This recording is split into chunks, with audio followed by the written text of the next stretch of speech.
माता पिता के बिना परिवार कभी पूरा नहीं हो सकता। मोहित अपने माँ बाप का इकलौता बेटा था। उसके माँ बाप मजदूरी करके पालन पोषण करते, पर उन्होंने अपने बेटे की परवरिश और अच्छी शिक्षा देने में कोई कसर नहीं छोड़ी। उनका सपना था कि उनका बेटा भी पढ़ लिख कर शहर में कोई अच्छी जॉब करे, ताकि वो भी बेटे के साथ शहर में रह सकें। एक दिन मोहित का किसी कंपनी से नियुक्ति पत्र आया।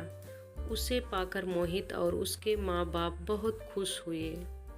माँ अभी से शहर जाने की तैयारी करने लगी। मोहित ने समझाया, माँ अभी मुझे खुद ही कोई आइडिया नहीं है शहर के बारे में। पहले मैं जाकर पता तो कर लूँ कि कंपनी ने वहाँ रहने का घर कैसा दिया है। उसके बाद आप दोनों को भी ले चलूँगा। दुखी मन से माँ बाप ने मोहित को विदा किया। पहुँचते ही फ़ोन करना बेटा, डबडबाई आंखों से माँ ने कहा। पहली बार शहर आकर मोहित मानो सातवें आसमान पर उड़ रहा था। वह बहुत खुश था। अपना छोटा सा फ्लैट पाकर फ़ोन पर माँ से शहर की बहुत सारी बातें बताता। माँ भी बेटे की बातें सुनकर बहुत खुश होती। मोहित अपनी कंपनी में सबका चहेता बन गया। मोहित के साथ ही नैना भी काम करती थी। धीरे धीरे दोनों की दोस्ती हो गई और दोनों ने शादी कर ली। लेकिन मोहित ने अपने माँ बाप को भी बताना जरूरी नहीं समझा। नैना ने एक दिन टोका भी कि गांव से माता पिता को यहीं बुला लीजिए, हम सब एक ही परिवार तो हैं। लेकिन मोहित ने नैना से कहा, उन्हें ये सब पता चलेगा तो बहुत बुरा लगेगा। नैना भी इसके आगे कुछ न बोल सकी। वक्त पंख लगाकर उड़ता रहा। मोहित अपनी जिंदगी में इतना रम गया कि माता पिता को अब फोन करना भी भूल जाता था। उधर माता पिता चिंता में रहते कि कब उनका बेटा उन्हें लेने आएगा। एक दिन मोहित बाजार से लौटते वक्त सब्जी खरीदने लगा। उसकी नज़र एक बूढ़ी महिला पर पड़ी। वो देखने में काफ़ी कमज़ोर और सुस्त लग रही थी।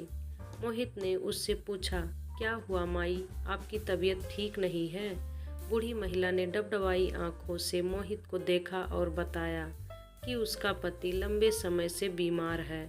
उसकी दवाई खत्म हो चुकी है और आज सब्जी भी नहीं बिकी। मोहित ने पूछा, घर में कोई बेटा बेटी नहीं है क्या? उसने बताया, बेटी ससुराल में है, कभी कभी आकर देखभाल कर जाती है और बेटा शहर में रहता है। उसे छुट्टी नहीं है हम सबके लिए। बोल कर गया था कि आप दोनों को शहर लेकर चलूँगा, लेकिन कई साल हो गए। बीवी बच्चों के साथ उसने अपनी दुनिया वहीं बसा ली, कभी खबर भी नहीं लेता। मोहित की आंखों से आंसू आ गए। उसने तुरंत अपनी पॉकेट के सारे पैसे उस बूढ़ी महिला को देते हुए कहा, माँ जी आप इससे दवा ले लेना और ये मेरा नंबर है, ज़रूरत हो एक फ़ोन कर देना। जल्दी जल्दी में उसने सब्जी भी नहीं ली और तुरंत अपने फ्लैट में लौट गया। अंदर घुसते ही मोहित ने नैना को कहा, नैना अपने घर चलने की तैयारी करो, हम कल सुबह ही निकलेंगे। नैना समझ गई थी कि उसे अपने ससुराल जाना है। वो बहुत खुश हुई। रात भर मोहित करवटें बदलता रहा, कब सुबह हो और अपने माँ पिता को गले लगाकर माफ़ी मांगे। उसे पछतावा हो रहा था कि माता पिता के बिना हमारा घर परिवार कभी पूरा नहीं हो सकता।